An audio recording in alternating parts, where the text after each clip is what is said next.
히에로니무스 보스의 작품 일곱 가지 죄악과 사말이 그려진 탁자.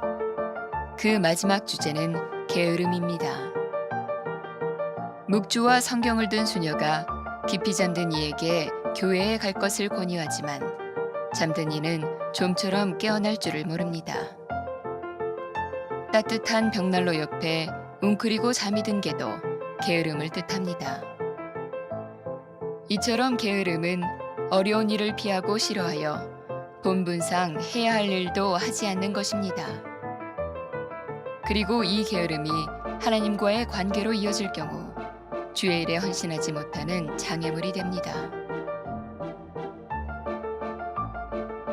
게을러서 기도하지 못하고 게을러서 말씀을 묵상하지 못하니까 항상 죄책감에 시달리죠. 저는 할 일을 미루었다가 닥치면 하는 습관이 있어요.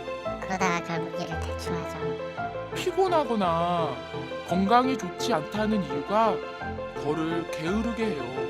제 최대의 적은 잠이에요. 잠 때문에 하나님과의 관계에서도 우선순위가 바뀐 적이 한두 번이 아니에요. TV나 게임 중독을 이겨내야 하는데 항상 생각뿐이고 이겨내질 못하고 있어요.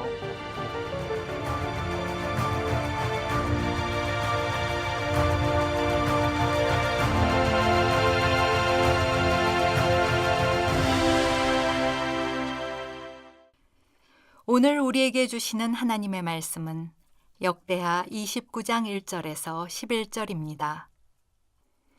우리 조상들이 범죄하여 우리 하나님 여호와 보시기에 악을 행하여 하나님을 버리고 얼굴을 돌려 여호와의 성소를 등지고 또 낭실문을 닫으며 등불을 끄고 성소에서 분향하지 아니하며 이스라엘의 하나님께 번제를 드리지 아니하므로 여호와께서 유다와 예루살렘에 진노하시고 내버리사 두려움과 놀람과 비웃음거리가 되게 하신 것을 너희가 똑똑히 보는 바라. 이로 말미암아 우리의 조상들이 칼에 엎드러지며 우리의 자녀와 아내들이 사로잡혔느니라. 이제 이스라엘의 하나님 여호와와 더불어 언약을 세워 그 맹렬한 노를 우리에게서 떠나게 할 마음이 내게 있노니 내 아들들아 이제는 게으르지 말라. 여호와께서 이미 너희를 택하사 그 앞에 서서 수종들어 그를 섬기며 분향하게 하셨느니라. 이는 살아계신 하나님의 말씀입니다. 아멘. 자, 오늘 게으름에 대한 말씀을 여러분들과 나누려고 합니다. 우리들 마음 가운데 게으름이 죄인가 이런 의문이 들지도 모르겠어요. 근데 오늘 말씀을 통해 보니까 게으름은 죄다 이렇게 먼저 정의를 할 수 있을 것 같고요. 결론적으로 먼저 말씀을 드린다면 이 게으름에 대한 문제를 해결하는 것은 소명에서 해결이 될 수 있습니다. 오늘 여러분 게으름과 소명이라고 하는 것을 먼저 가슴에 딱 담아두고 말씀을 들었으면 좋겠습니다. 게으름이라고 하는 말이 헬라어의 원어에 보면 아케디아라고 되어 있습니다. 대개 이제 헬라어의 아라고 하는 말은 부정적인 의미를 가지고 있고요. 키도스라고 하는 말은 돌보다. 그러니까 아케디아 하니까 돌보지 않는다 이런 뜻입니다. 무엇을 돌보지 않는가? 오늘 우리가 읽은 본문 말씀은 이스라엘 백성들이 그들이 하나님께 드려야 될 제사와 하나님과의 관계를 소홀히 하고 돌보지 않음으로 인하여 왔던 어려움에 대한 이야기입니다. 오늘 6절과 7절 말씀 다시 한번 제가 읽어드릴게요. 우리 조상들이 범죄하여 우리 하나님 여호와 보시기에 악을 행하여 하나님을 버리고 얼굴을 돌려 여호와의 성소를 등지고 또 낭실문을 닫으며 등불을 끄고 성소에서 분향하지 아니하며 이스라엘의 하나님께 번제를 드리지 아니하므로. 그 다음에 이제 어려운 일들이 쭉 나오고 있어요. 그냥 간단하게 이야기를 하면 오늘날로 얘기하면 예배하지 않았다. 그러니까 하나님과의 관계가 깨어졌다 이런 의미일 것 같아요. 그동안 우리는 죄에 대해서 어떤 잘못된 짓을 하는 것을 죄라고 생각했는데 오늘 이 게으름에 대한 문제를 통해서 우리가 깨닫게 되는 것은 무엇을 하지 않는 것이 죄가 될 수 있다는 것을 우리들이 보게 됩니다. 자, 게으름의 특징을 봅니다. 사람들은요 많은 것들을 배우려고 하고 이루려고 하는 것들이 있습니다. 그래서 비법을 찾죠. 어떤 비법이 있을까요? 근데 저는 이 게으름은 비법을 찾는 데서부터 시작되는 것이다라고 생각할 수 있을 것 같아요. 뭐 저희 세대에 뭐 추석 때가 되면 늘 보는 영화가 있습니다. 뭐냐면 성룡 나오는 영화죠. 기억나세요? 아마 이 옛날 추석에 나왔던 제일 유명한 영화가 취권이었던 것 같아요. 기억나세요? 취권? 네, 기억나시죠? 대개 중국 영화의 패턴이 있습니다. 억울한 일을 당하죠. 이제 부모가 죽임을 당하기도 합니다. 그래서 죽을 고비를 넘기다가 무림에 숨은 고수를 만납니다. 그리고 그 사람을 통해 무술을 배우게 되고 복수하는 것. 이게 중국 영화의 패턴이죠. 이 취권이라고 하는 영화도 이렇게 별로 그 패턴에서 벗어나지 않습니다. 이 주인공 성룡이 억울하게 이제 매를 맞고 이제 복수를 하게 되는데 고수를 만나죠. 취권의 대가를 만나게 됩니다. 그런데 뭔가 고도의 무술을 배워야 될 것 같은데 사부가 뭘 시켜요? 계속 물 떠다가 거꾸로 이렇게 매달려 가지고 물잔을 가지고 이렇게 옮기는 일을 시킵니다. 기억이 나십니까? 짜증이 나는 거죠. 나는 지금 이걸 배우러 온 일이 아닌데 이걸 왜 시키는가? 근데 나중에 깨닫게 되죠. 어떤 무술을 배워도 기초 체력이 없으면 무술을 배울 수가 없는 겁니다. 그래서 어떤 영화든지 보면 기초 체력을 다지는 것으로부터 시작되죠. 이건 뭐 미국의 예니까 저도 잘 이 사람 모르겠어요. 근데 유명한 사람이래요. 미국 켄터키 대학의 전설적인 감독이라고 하는데 닉 파티노라고 하는 농구 감독이 있답니다. 여자 그 고등학교 농구팀을 만들었을 때 최하위에 있던 팀을 우승으로 이끌면서 유명한 사람이 되었어요. 이때 닉 파티노가 썼던 전술은 소위 압박 수비였습니다. 전체가 압박으로 수비를 하고 이렇게 공격하는 것을 통해서 우승을 합니다. 사람들이 이 사람에게 와서 비법을 가르쳐 달라고 합니다. 릭 파트너는 자기가 가지고 있는 모든 기술을 다 보여줍니다. 다 전수합니다. 그런데 다른 팀에서는 되지 않습니다. 왜냐하면 전술이 문제가 아니라 압박 전술을 하기 위해서는 계속해서 뛸 수 있는 체력이 필요한데 체력을 갖추지 않은 사람들에게는 전술이 소용이 없다는 거죠. 비법을 찾는 사람들의 마음 가운데는 대가를 치르지 않으려고 하는 마음이 있습니다. 게으른 자의 특징, 대가를 치르지 않으려고 하는 거예요. 우리 신앙인들 가운데도 영적인 게으름을 가지고 있는 사람들이 있습니다. 우리들에게 가장 중요한 예배, 하나님과의 만남을 소홀히 하면서 우리 가운데 신앙의 뭔가가 잭팟이 터지는 것처럼 터지기를 원하는 마음들이죠. 자, 이 게으름에 대해서 어떤 분들은 나는 이것이 해당되지 않는 사람이다 라고 생각하는 분이 있을지 몰라요. 속으로만 손을 들어보겠습니다. 나는 태생적으로 게으르다. 한번 손 들어보세요. 속으로만. 네. 자, 나는 태생적으로 부지런하다. 손 들어보세요. 꽤 많으시네요. 자, 이 게으름이라고 하는 문제는 어떻게 보면 성격적인 문제일 수도 있겠다는 생각이 듭니다. 이게 과연 죄일까? 저는 태생적으로 부지런한 사람입니다. 일을 열심히 하는 사람이에요. 그래서 오늘 설교 준비를 하면서 저는 적어도 이 문제에 관해서는 자신 있게 얘기할 수 있다. 그런데 차를 타고 가다가 갑자기 이런 생각이 들었어요. 나는 정말 뭐에 부지런한가? 제가 깊이 깨닫게 된 것은 제가 진짜 부지런하고 제가 바쁘게 살아가는 것을 통해서 그것으로 인해서 하나님 앞에 게으른 사람이 될 수도 있겠구나라는 생각이 들었어요. 저는 정기적으로 이런 마음이 들 때마다 제 스케줄을 정리합니다. 딱 스케줄표를 펴놓고 이거 안 해도 되는 것 정리합니다. 근데 이런 일들이 매년 2년, 3년 단위로 반복되고 있다는 거죠. 제 삶을 점검하지 않으면 어느 날 저는 무지무지하게 바쁜데 하나님과 관계없는 일로 바쁠 수 있는 내 자신을 발견하게 됩니다. 여러분, 우리들의 삶의 제일 바쁜 일들은 뭘까요? 우리들이 정해놓은 우선순위죠. 우리는 그 일에 열심합니다. 그런데 그것이 하나님 앞에서 부지런함과 영적인 부지런함이 맞지 않을 때 우리는 영적인 게으름을 만나게 되는 거죠. 이런 이야기가 있어요. 어떤 사람이 병원 응급실에서 있었던 일인데요. 심장마비로 병원을 찾아가게 됐고요. 이 사람은 심폐소생술을 했지만 살지 못하고 죽었습니다. 근데 의사가 이 죽은 사람을 보면서 좀 이상한 거예요. 죽었는데 손을 꽉 쥐고 죽었어요. 이거 실화입니다. 이거 진짜 있었던 일입니다. 꽉 쥐고 죽어서 이 의사가 손가락을 피는 겁니다. 그래서 억지로 손가락을 폈어요. 그랬더니 거기에 화토 2장이 있었어요. 보니까 거기에 화토 2장이 뭐였냐면 사쿠라 광하고 팔공산 광이 있었어요. 아시죠? 사쿠라 광하고 팔공산 광. 그게 뭐였냐면 38광땡입니다. 저도 옛날에 노름할 때 이렇게 쫀다 그러죠. 이렇게 쫙 쫌니다. 근데 3광이 나오고 8광이 나왔을 때 그게 얼마짜리 판이었는지 모르지만 얼마나 흥분했는지 심장마비로 죽은 겁니다. 그러니까 이 사람이 얼마나 노름의 열정을 가지고 있었다면 그 38광땡을 보고 심장마비가 일어날 만큼 그런 열정으로 살다가 죽었을까? 그런데 우리는 그 사람을 아주 부지런하게 산 사람이라거나 사명을 가지고 산 사람이라고 이야기하지 않습니다.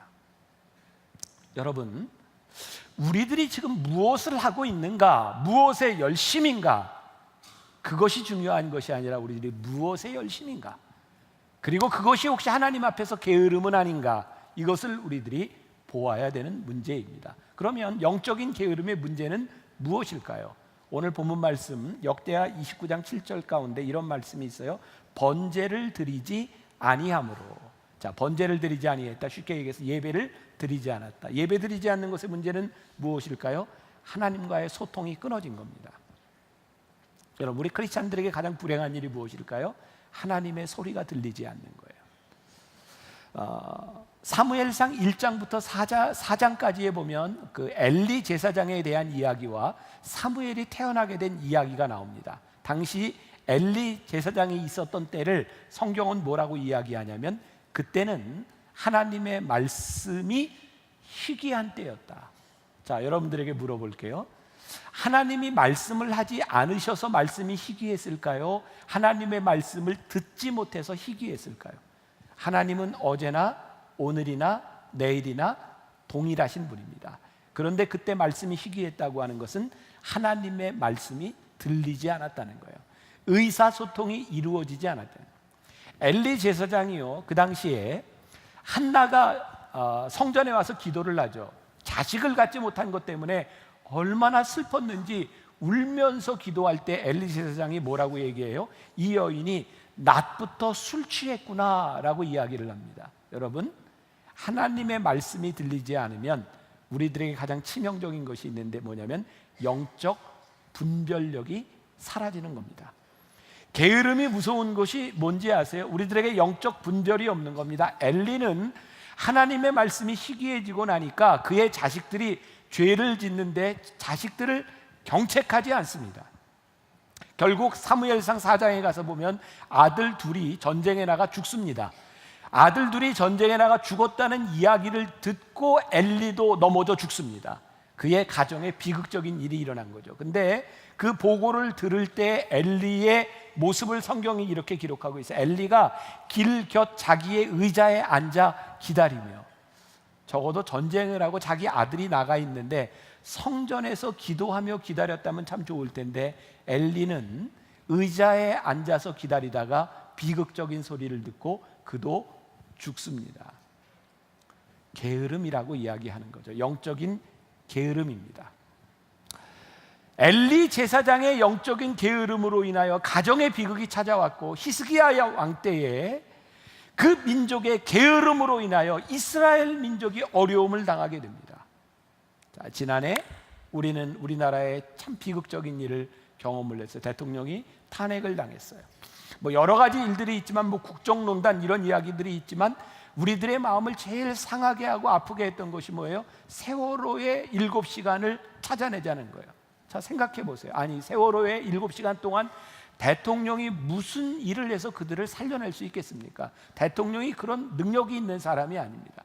우리를 화나게 한 것은 대통령이 무엇을 하지 않아서 그 아이들을 살리지 못했다는 데 있는 것이 아니라 대통령이 7시간 동안 무능력하게 아무것도 하지 않고 그 일을 우리들이 알지 못했던 것 때문에 우리들이 분노하는 거예요. 어떤 책임, 무슨 일에 대한 것이 아니라 그것을 하지 않은 일들에 대하여 우리들이 분노한 거죠. 그런데 하나님이요, 이 이스라엘 백성을 바라보며 진노하셨다라고 되어 있습니다. 그리고 그 어려움들이 그 자녀들에게 오고 있는 것을 보게 되죠. 게으름의 결과가 무서워요. 오늘 본문 말씀 8절과 9절 어떤 결과? 같이 한번 봉독해 볼까요? 여호와께서 유다와 예루살렘에 진노하시고 내버리사 두려움과 놀람과 비웃음거리가 되게 하신 것을 너희가 똑똑히 보는 바라. 이로 말미암아 우리의 조상들이 칼에 엎드려지며 우리의 자녀와 아내들이 사로잡혔느니라. 바로 7절에 나와 있던 게으름에 대한 결과가 이렇게 무섭게 나와 있는 거죠. 게으르면 우리들에게서 민감성이 사라집니다. 하나님이 우리들에게 하시는 말씀을 우리들이 깨닫지 못합니다. 마태복음 25장에 보면 우리가 잘 아는 달란트의 비유가 있어요. 어떤 주인이 타국으로 가면서 돈을 맡깁니다. 1달란트, 2달란트, 5달란트. 그런데 1달란트 가진 사람들이 아무것도 하지 아니하고 그것을 땅에 묻어뒀습니다. 그때 주인이 와서 이 사람에게 뭐라고 이야기하죠? 이 게으른 종아. 그 앞에 뭐라고 되어 있어요? 악하고 게으른 종아. 악함은 게으름과 동일시 되어 있습니다. 여러분, 무서운 이야기입니다. 우리가 하나님 앞에서 게으르다라고 하는 것이 우리가 악하다, 이것과 동일하다는 거예요. 자, 6절 말씀 다시 돌아가 봅니다. 우리 조상들이 범죄하여 우리 하나님 여호와 보시기에 악을 행하여 하나님을 버리고 얼굴을 돌려 여호와의 성소를 등지고. 자, 다시 쉽게 얘기하면 하나님 앞에 예배하지 않았다, 이런 말이기도 합니다. 여호와 보시기에 악을 행하였다. 여러분들에게 BTD 또 DTS 광고를 여러분들에게 드렸어요. 제가 진짜 자주 듣는 말입니다. 영성훈련에 들어오세요. 그러면 목사님 조금만 이따 들어갈게요. 제가 두려운 건 가서 은혜 받을까 봐 두렵습니다. 이런 이야기를 종종 하죠. 왜요? 우리가 은혜 받으면 우리들이 어떻게 살아야 될지에 대한 생각들이 있어요. 두려운 겁니다. 그런데 하나님이 우리들에게 물으시는 게 뭔지 보세요. 내가 너에게 준 건강과 내가 너에게 준 물질과 내가 너에게 준 시간을 너희들이 어떻게 썼는지를 하나님이 물으시겠다는 거예요. 우리들이 하나님 앞에 허비한 이 모든 것들, 이것이 게으름이라고 우리들에게 말씀하시고 그 게으름으로 인하여 우리들에게 와질 결과가 얼마나 무서운지를 우리들에게 말씀하고 있는 거죠. 여러분들, 죄, 하나님이 우리를 지으신, 우리를 부르신 소명대로 살지 않는 것이 죄라고 우리들에게 분명하게 말씀하고 있는 거예요. 그러니까 우리들의 게으름이 얼마나 무서운 죄인지를 우리들이 깨달아야 되는 거죠. 여러분, 하나님과 우리들 사이에 소통되지 아니하고 우리들이 게으르게 되면 무슨 문제가 생기는가? 하나님의 소리가 우리들에게 들리는 것이 아니라 주변의 소리들이 들리기 시작합니다. 사명의 소리를 들으면 우리들이 게으르지 않는데 주변의 소리를 들으면 우리들에게 찾아오는 게 있어요. 불평과 불만입니다. 자, 오늘 스스로 점검을 한다면 지금 이 예배에 나오는 여러분들의 삶에 불평과 불만이 있었다면 여러분들이 게을렀다는 증거입니다. 하나님의 소리가 들리지 않았던 거죠. 여러분, 잠언 22장 13절에 보면 이런 말씀이 있어요. 잠언을 보면 참 재미있는 표현들이 많이 나옵니다. 게으른 자는 말하기를 사자가 밖에 있은즉 내가 나가면 거리에서 찢기겠다 하느니라. 무슨 얘기인지 아시죠? 옛날 유대 광야에는 사자가 있었습니다. 근데 사람 사는 동네까지 사자가 오지는 않았습니다. 근데 게으른 자는 뭐라고 핑계를 대요? 내가 나가면 사자가 나를 죽일지도 모르니까 나 안 나가. 그런 얘기죠. 핑계거리가 생기는 겁니다. 여러분, 잠언 26장 14절에 이런 말씀이 있어요. 야, 잠언에 이런 얘기가 있어요. 문짝이 돌적이를 따라서, 돌적이가 뭐냐면 단어를 또 잊어버렸다. 그 영어로 힌지라고 하는데 그 문에 경첩이죠. 이게 옛날 문에 보면 이게 경첩을 달아놓고 문이 이렇게 움직이는 게 돌적입니다. 문짝이 돌적이를 따라서 도는 것 같이 게으른 자는 침상에서 도느니라 그랬어요. 이게 잠언에 있는 말씀이에요. 15절에 가서 보면 이런 말씀이 또 있어요. 게으른 자는 그 손을 그릇에 놓고도 입으로 올리기를 괴로워하느니라. 게으른 자의 특징을 말하고 있어요. 게으름이 우리 가운데 찾아오면요, 만사가 귀찮아져요. 원망하고 불평하게 되는 거예요. 자, 세상 소리가 들리는 거예요. 사명이 우리들에게 들어오지 않는 거예요. 불평과 불만을 얘기해요. 미국의 심리학자가 이런 조사를 했습니다. 두 그룹으로 나누었는데 하나는 흑인, 하나는 백인, 이렇게 두 그룹으로 나누고 두 그룹에게 똑같이 이렇게 미션을 준 거예요. 끝이 여러분 Y로 끝나는 단어를 생각나는 대로 말하시오 그랬더니 흑인들이 낸 단어와 백인들이 낸 단어가 틀린 거예요. 백인들은 이 두 단어가 제일 많이 나왔습니다. easy, 쉽다라고 하는 말과 cozy, 이게 뭐 좋은, 편안한 뭐 이런 분위기죠. 백인들은 대부분 easy, cozy라고 하는 말을 냈는데 흑인들은 lazy, 게으르다라고 하는 말을 제일 많이 머릿속에 떠올렸다는 거예요. 왜일까요? 들어왔던 거예요. lazy라고 하는 말을 제일 많이 들어왔고 easy, cozy라고 하는 말을 제일 많이 들어왔던 거예요. 자, 여러분, 우리들 속에 하나님과의 관계 속에서 하나님의 소리가 들려와야 우리들이 소명자로 살아가는데, 하나님과의 관계가 단절이 되면 세상 소리가 들어오면서 우리들이 열심히 살아도 하나님 앞에 게으른 자가 될 수 있다는 거예요. 원망과 불평은 우리들이 게으르다고 하는 것을 우리들에게 분명히 이야기하고 있어요. 자, 부지런한 사람은 거리, 시간, 환경이 문제되지 않아요. 근데 게을러지면 이런 생각이 드는 거예요.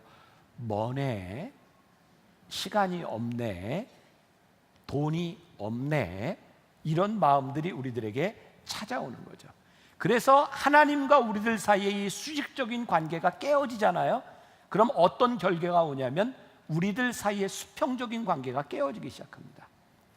하나님의 소리가 들리지 아니하면, 주변의 소리가 들리면 인간은 필연적으로 자기중심적이고 이기적인 사람들이 되기 시작합니다.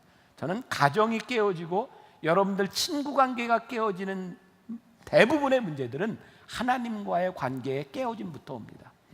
자, 가정을 보세요.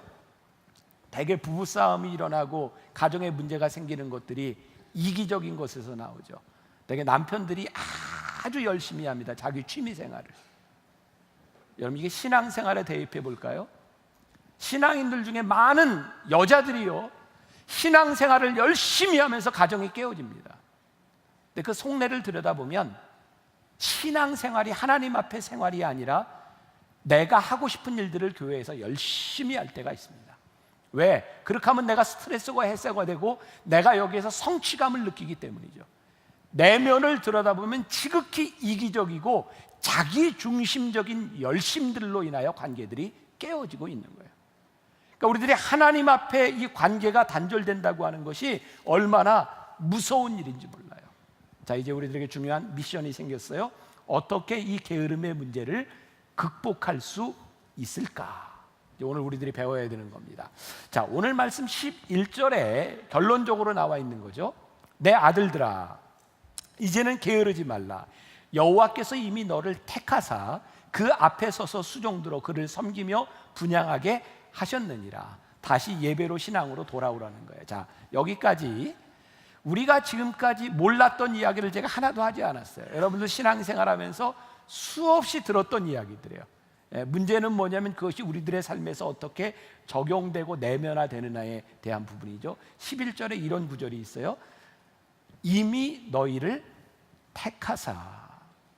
하나님이 우리를 택하셨다고 하는 것이 뭐예요? 소명에 대한 부분이죠. 매튜 폭스라고 하는 신학자가 이렇게 말을 했습니다. 게으름의 처방이 무엇인가? 게으름의 처방은 부지런해지자는 결심이 아니라 게으름을 치료하려면 당신 안에 있는 불꽃을 다시 발견하라. 그리고 그 불을 태워라 라고 말을 하고 있어요. 자, 출애굽기 3장에 보면 모세가 하나님 앞에 불리움을 받는 장면이 나와요. 이렇게 불이 있는데 타지 않는 가시나무 불꽃 가운데서 그를 부르시는 하나님을 발견하게, 모세야 모세야. 그리고 하나님이 모세에게 미션을 주셨어요. 소명을 주셨어요. 그때 모세의 직업이 뭐였죠? 이때 양을 치고 있었어요. 미디안 광야에서 애굽 사람을 죽이고 피신하여 미디안 광야에서 양을 치고 있었어요. 그런데 도망하기 전까지 모세는 애굽에서 어떤 지위를 가지고 있었죠? 왕자의 지위를 가지고 있었어요. 그러니까 모세는 리더십에 대한 교육을 많이 받았을 겁니다. 왕이 되는 교육을 받았을 겁니다. 그런데 양을 치고 있는 거예요. 여러분들에게 한번 물어봅시다. 애굽에서 모세가 받았던 리더십 교육이 양을 치는데 얼마나 쓰임이 되었을까요? 양을 어떤 리더십으로 먹였을까요? 생각해 보세요. 모세 안에 있었던 그가 배웠던 하나님이 그에게 주셨던 인생의 40년의 너무나 소중한 시간들이 그에게 쓰임받지 못하고 있었던 거예요. 그는 양을 치고 있었어요. 그런데 그곳에서 하나님의 불리움을 받고 내가 너를 이스라엘을 구원하는 리더로, 지도자로 너를 쓰겠다라고 말씀하시는 순간, 그 속에 소명이 들어오는 순간 그가 40년 동안 왕자로서 배웠던 모든 일들이 그 안에서 일어나기 시작하는 거죠. 소명의 불꽃이 그에게 타오르기 시작하는 거죠. 여러분, 우리의 인생의 문제가 무엇인지 아세요? 우리들이 열심히 살아가는 것이 문제가 아니라, 모세도 열심히 양을 치고 있었는데 문제는 하나님께서 그 속에 주셨던 열정과 그의 사명이 그 속에서 타오르지 못하고 있었던 거예요.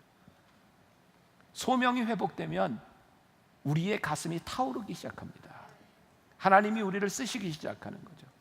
그리고 우리들 속에 열정이 타오르기 시작하면 어떤 현상이 일어나는가? 우리들의 삶이 전략적으로 바뀌기 시작해요.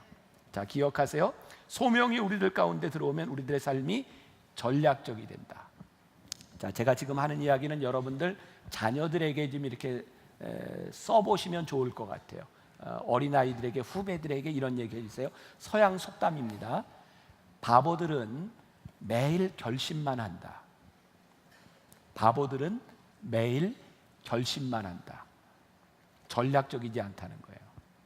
한 가지 제가 예를 들어볼게요. 저는 대학교 때부터 대학원까지 제 아내하고 같은 학년으로 학교를 다녔습니다. 근데 대학을 다니면서 한 번도 제 아내하고 이렇게 이야기도 해보지 않았고요. 아무런 감정이 없었어요. 대학원에 들어가서 한 학기를 지났을 때 그냥 갑자기 제 마음 가운데 결혼해야 되겠다, 그런 생각이 들었어요. 그러니까 제 속에 결혼에 대한 그 소명과 열정이 제 안에 이렇게 이제 들어온 거죠. 그래서 결혼을 해야 되겠다는 게 딱 마음이 들어왔는데 문제는 환경이 되지를 않는 거예요. 그 당시에 이제 저희 동기들이 같이 대학원을 다녔기 때문에 친구들이 매일 몰려다니잖아요.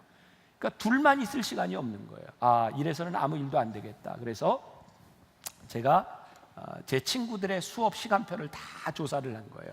조사를 하고 누가 수업이 있고 누가 수업이 없고, 그리고 제 아내하고 저하고 딱 수업이 없는 시간, 둘만 수업이 없는 시간을 제가 이렇게 정해가지고요, 찾아가지고 연극표를 구해왔어요. 그리고 친구들이 다 있는 데서 얘들아, 내가 연극표가 공짜로 생겼는데 같이 연극 가자 그랬더니 다른 애들이 다 수업이 있대요. 할 수 없네, 너하고 나하고 둘이 가야 되겠네. 그래서 이제 첫 데이트가 시작이 된 거예요. 전략적 인생을 살게 된 거죠. 여러분 생각해 보세요. 바보는 매일 결심만 한다.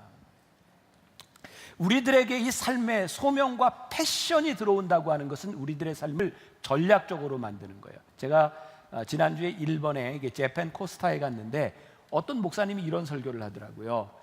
소원을 가지는 것과 우리들이 뜻을 세워서 살아가는 것은 다른 일이다. 이렇게 예를 드는 거예요. 어떤 사람이 길 가다가 멋진 차가 지나가요. 뭐 벤틀리 좋은 차가 지나가요. 와, 나도 저 차 타고 싶다. 소원입니다.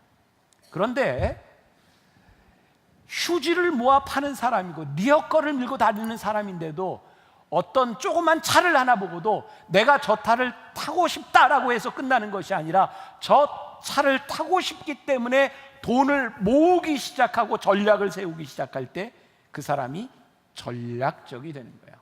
여러분, 게으른 사람은, 바보는 생각만 합니다. 그러니까 우리들 속에 소명이 들어왔다는 증거는 우리들의 삶에 전략이 생기기 시작했다는 거예요.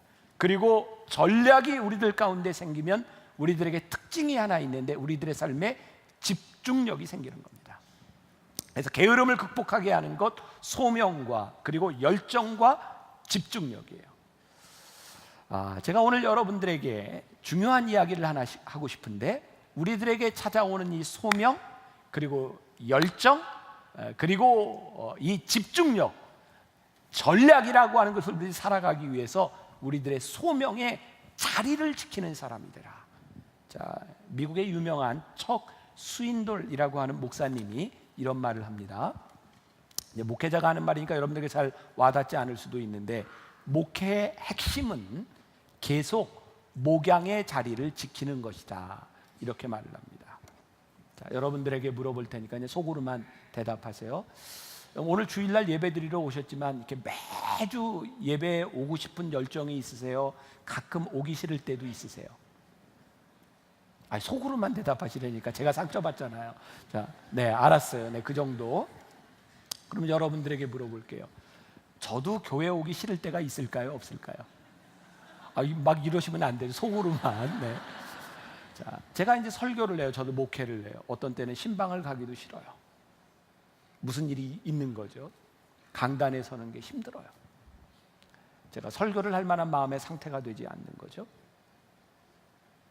그런데 중요한 것은 뭐냐면, 그럴 때에도 네 자리를 지켜라. 그게 성실함이다. 우리가 소명을 살아간다고 하는 것은요, 자리를 지키는 거예요. 그래서 저는 게으름과 반대되는 말을 이야기하라고 하면 그것은 성실함이다 라고 말할 수 있을 것 같아요. 우리가 자리를 지키지 못하기 때문에 일탈이 시작돼요. 우리들이 싫다고 하는 것, 환경적인 요인 때문에 우리들이 지켜야 될 자리를 지키지 못할 때 우리들이 게을러지고 일탈이 일어나는 거예요. 전 개인적으로 목회를 하는 목회자의 입장에서 제일 고마운 교인들이 누군지 아세요? 자리를 지켜주는 분이에요. 그분들에게도 여러 가지 일들이 있겠죠. 목회자가 알지 못하는, 사람들이 알지 못하는 일들이 일어나고 있겠죠. 그런데 그 자리를 묵묵히 지켜요. 참 귀하구나. 하나님이 우리를 보시면서 어떤 모습에서 야, 네가 소명자구나 라고 하는 마음을 가지실까요? 그 자리를 지키는 사람들이에요. 여러분, 헌신이라는 말이 있어요. 헌신. 헌심이 아니고 헌신이에요. 마음 심자를 쓰는 게 아니라 몸 신자를 쓰고 있어요. 헌신이라고 하는 것은 마음에서 끝나는 것이 아니라 우리의 몸을 드리는 것이 헌신이에요. 우리들이 게으름을 극복하고 소명으로 살아간다고 하는 것은 마음으로 그치는 것이 아니라 우리의 몸이 움직여지고 소명의 자리를 지켜나가는 거예요. 한옥 목사님이 쓴 아멘 다음이 중요하다라고 하는 책에 보면 이런 말이 나요. 하루에 한 걸음씩 나아가자. 게으름을 극복하는 신실함이라고 하는 것은 한 걸음씩 나아가는 것이다. 예를 들어 이런 거예요. 내가 하나님 앞에 평생 기도하고 살아가겠습니다 라고 결심하기 전에 오늘 새벽부터 나가세요. 내가 하나님 앞에 평생 남의 험담을 하지 않고 살아가겠습니다라는 거창한 목표를 세우기 전에 오늘 하루라도 입 닫고 살아보세요. 내가 평생 거룩하게 살아가겠습니다라고 하는 거창한 다짐보다 오늘 하루를 유혹에서 이길 수 있도록 살아가 보라는 거예요. 한 걸음 한 걸음. 유대 전승에 의하면 노아가 방주를 만드는데 120년이 걸렸는데 하나님께서 방주를 만들어라 라고 이야기하였을 때 노아가 처음으로 한 일이 무엇이냐면 나무를 심는 일이었다는 거예요. 어떤 위대한 일이 시작된 것이 아니라 처음 나무를 심음으로 인하여 그 나무가 자라고 노아의 방주를 만들어가는 거죠. 우리가 게으름을 극복하고 살아가야 되는데 문제가 뭐냐면 우리는 너무 위대한 일을 꿈꾸며 비법을 꿈꾼다는 거예요.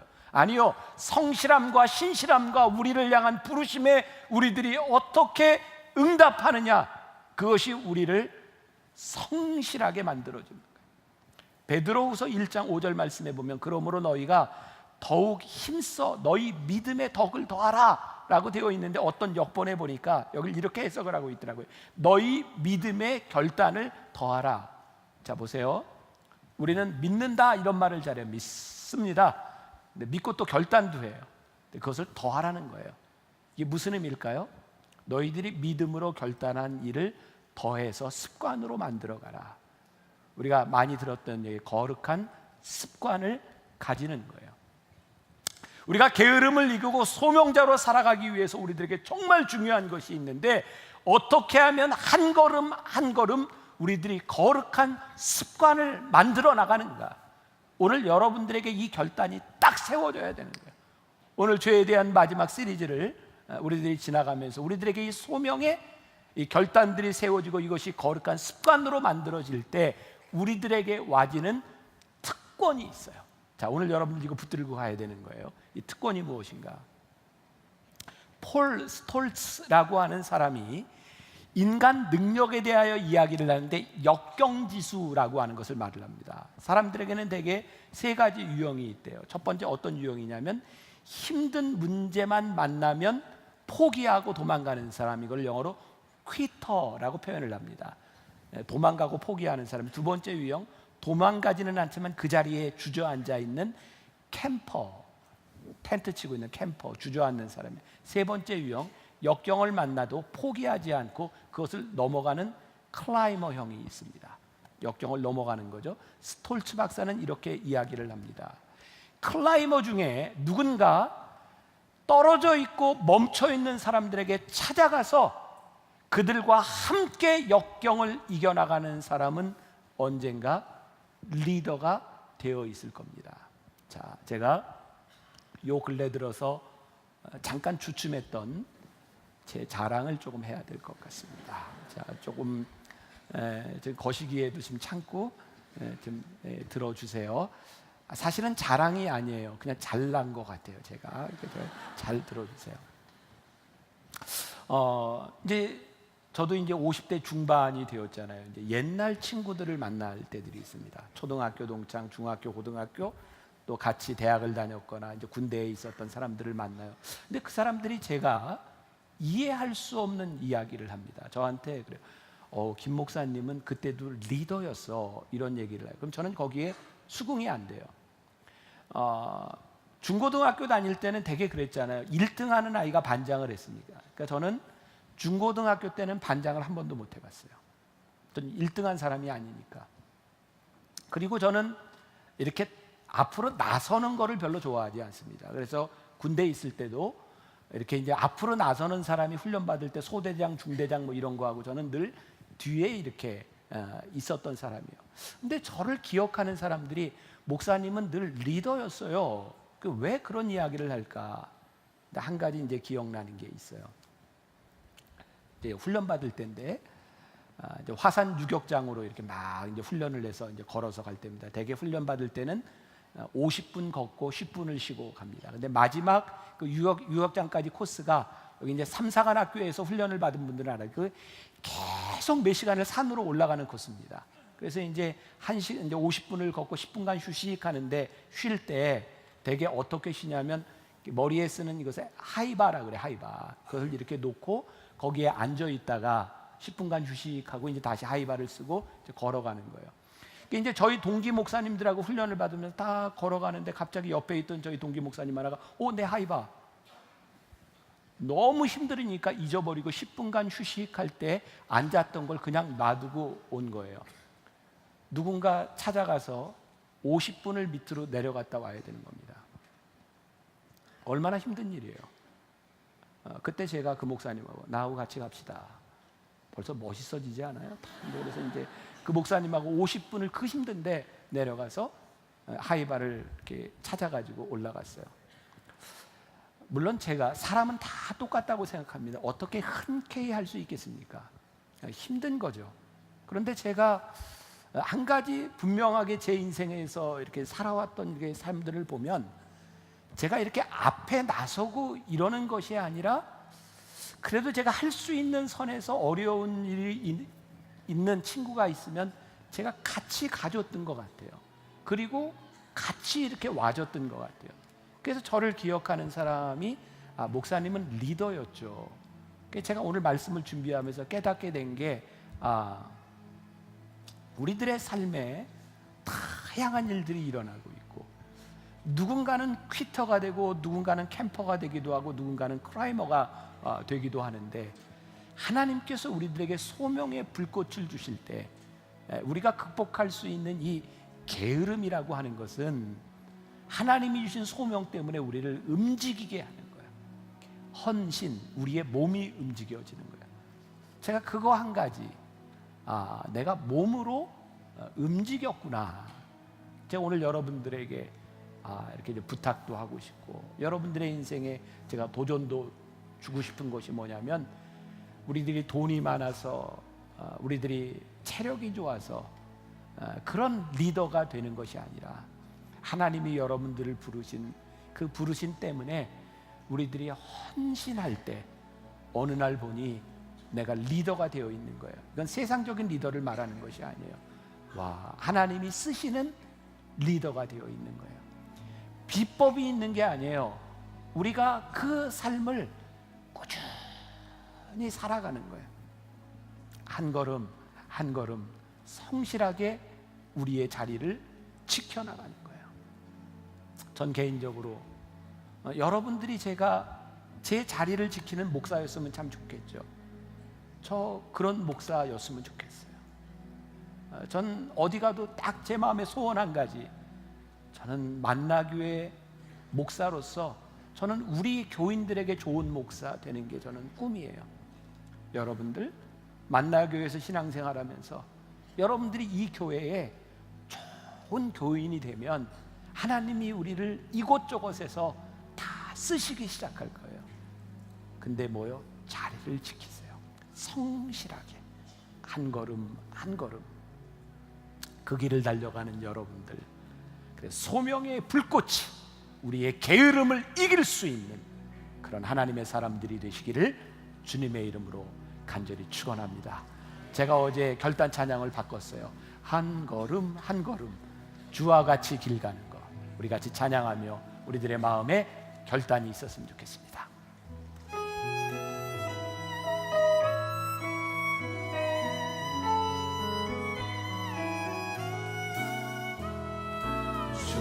주와 같이 길 가는 것 즐거운 일아니. 좀 빠르게. 우리 주님 걸어가신 발자취를 밟게 한 걸음 한 걸음 한 걸음 주 예수와 함께 날마다 날마다 우리 걸어가 어린아이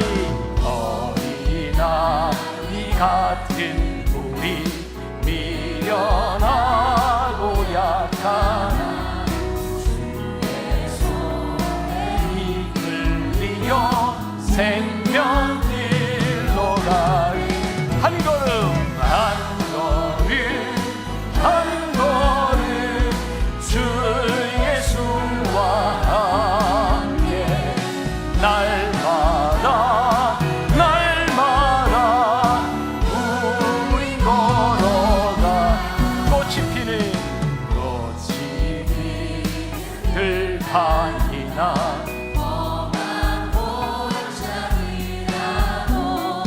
주가 인도하는 대로 주와 같이 가.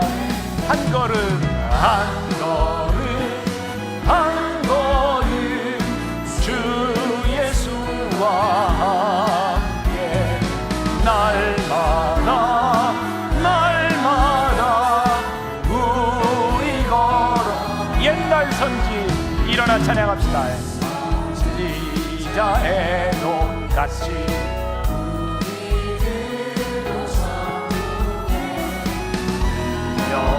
올라갈 때까지 주와 같이. 어떻게 한 걸음 한 걸음 한 걸음 주 예수와 함께 날마다 날마다 우리 걸어. 한 걸음 한 걸음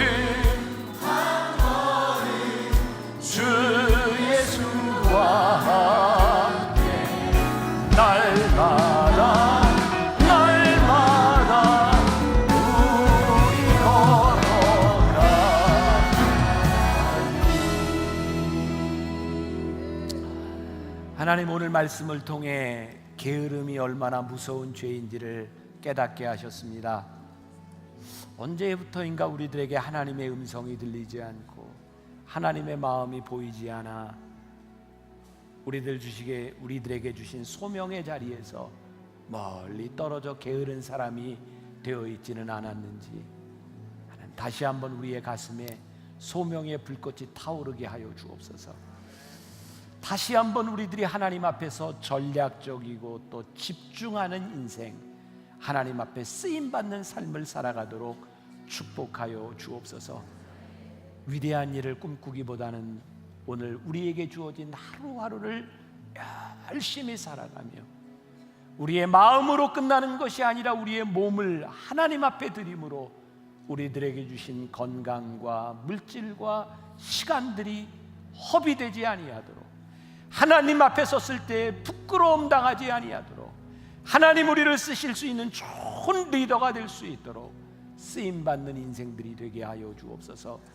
오늘도 하나님 앞에 드려진 귀한 예물이 아름답게 잘 쓰임받게 하시고, 하나님 무엇보다도 만나 교회를 세우셨사오니 교회의 사명 게을리하지 않게 하여 주옵시고 하나님 앞에 귀하게 쓰임받는 교회 되게 하여 주옵소서. 우리 성도들의 삶을 하나님 축복하셔서 물질로 인하여 어려움 당하거나 고통당하지 않도록 하늘 문을 여시고 축복하여 주옵소서. 지금은 우리 주 예수 그리스도의 은혜와 하나님 아버지의 무한하신 사랑과 성령의 인도하심이 게으름이 얼마나 무서운 죄인지를 깨닫고 우리들 가슴에 소명의 불꽃을 태우며 나가는 당신의 사랑하는 모든 백성들 위해 지금부터 영원까지 함께 하시기를 간절히 축원하옵나이다. 아멘.